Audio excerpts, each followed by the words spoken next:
Canada, and the Architecture of Inherited Authority. Episode 9, The Unresolved Structure of Sovereignty. By the time the narrative reaches the modern threshold, the pattern that has been traced across centuries is no longer just historical sequencing.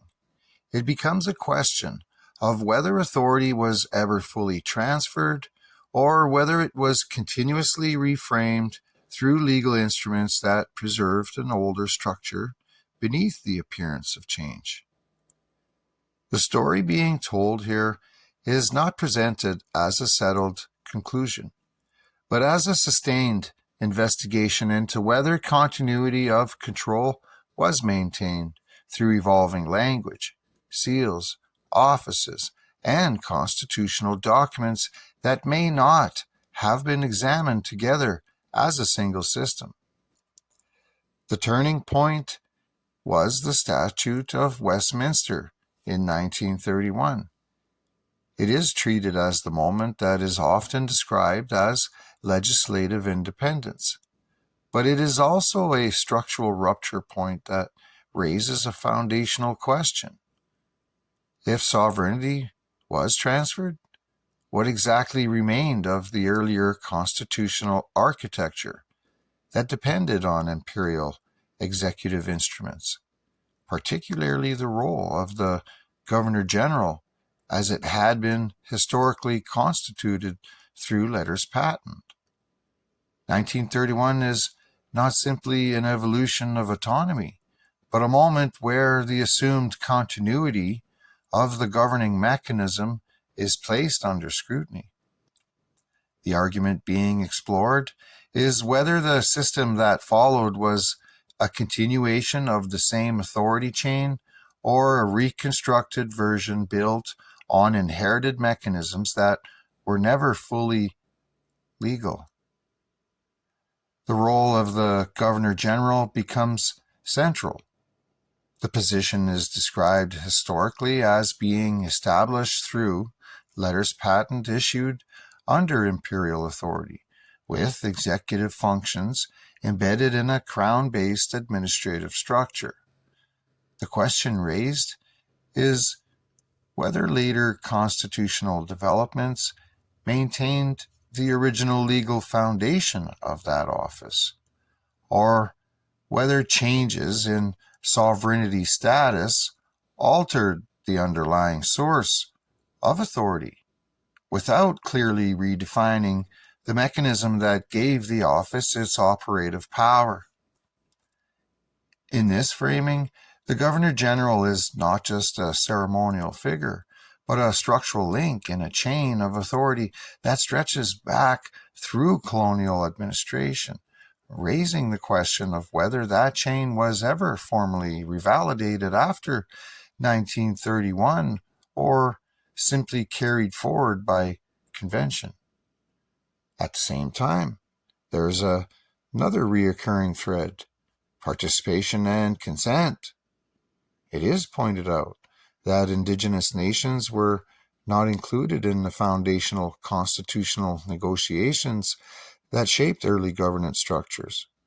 This absence is not treated here as a side detail, but as a structural omission that persists as a question across multiple constitutional stages.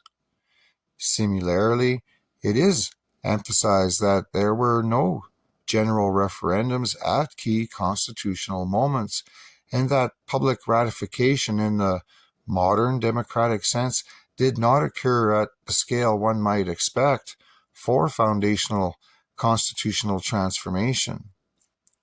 These points are used within the framework to raise a broader question about how legitimacy is constructed, through institutional agreement or through direct population-wide consent. From there, the narrative moves into the contested space of constitutional transition.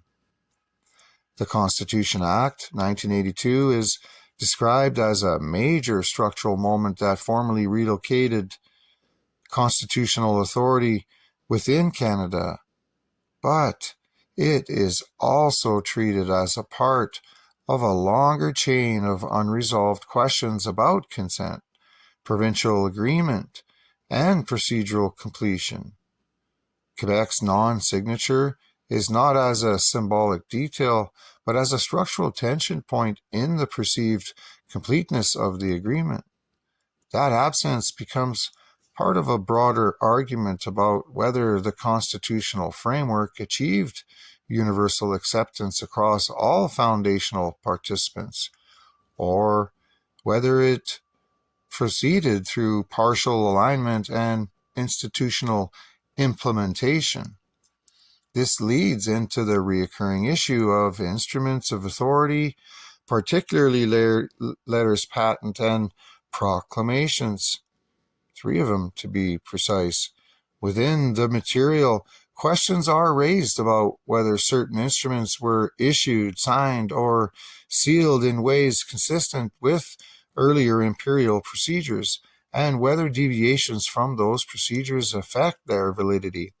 The Great Seal of the Realm system is referenced as a core mechanism of validation, and any perceived shift from imperial sealing authority to domestic sealing authority is treated as a significant structural change.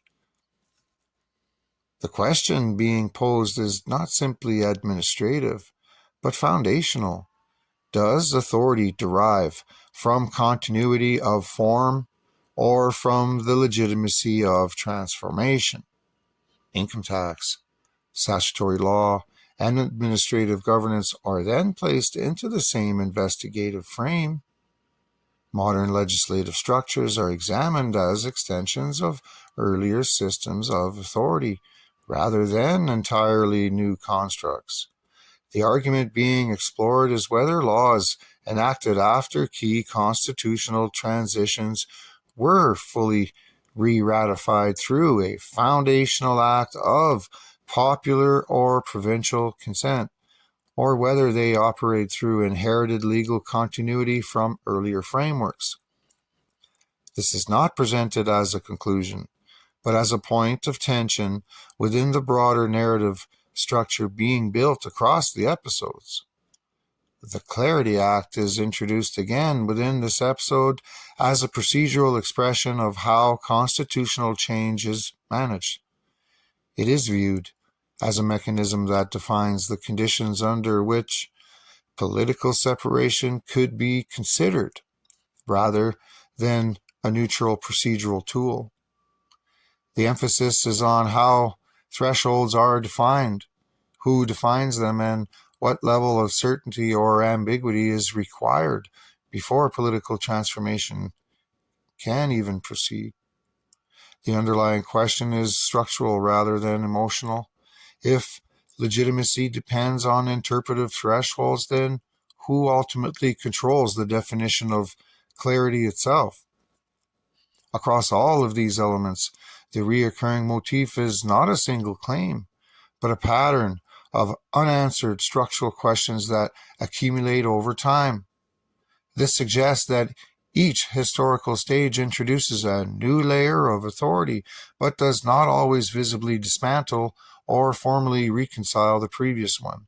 Instead, older instruments appear to persist in modified form, creating a layered system in which executive authority, legislative authority, and constitutional authority overlap in ways that are not always transparently regrounded in a single act of a unified consent.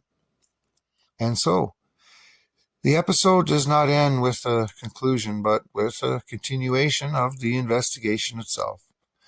The question that remains beneath the entire structure is not simply whether the system is legal or illegal, valid or invalid, but whether the architecture of authority that governs modern Canada was ever fully reassembled in a single moment of collective agreement, or whether it evolved through a sequence of inherited instruments that were never collectively revalidated as a whole.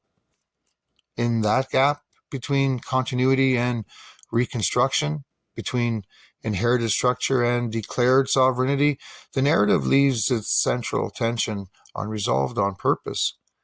Because the most important question is not what the system is called today, but how it became what it is today without ever being fully reassembled in plain view.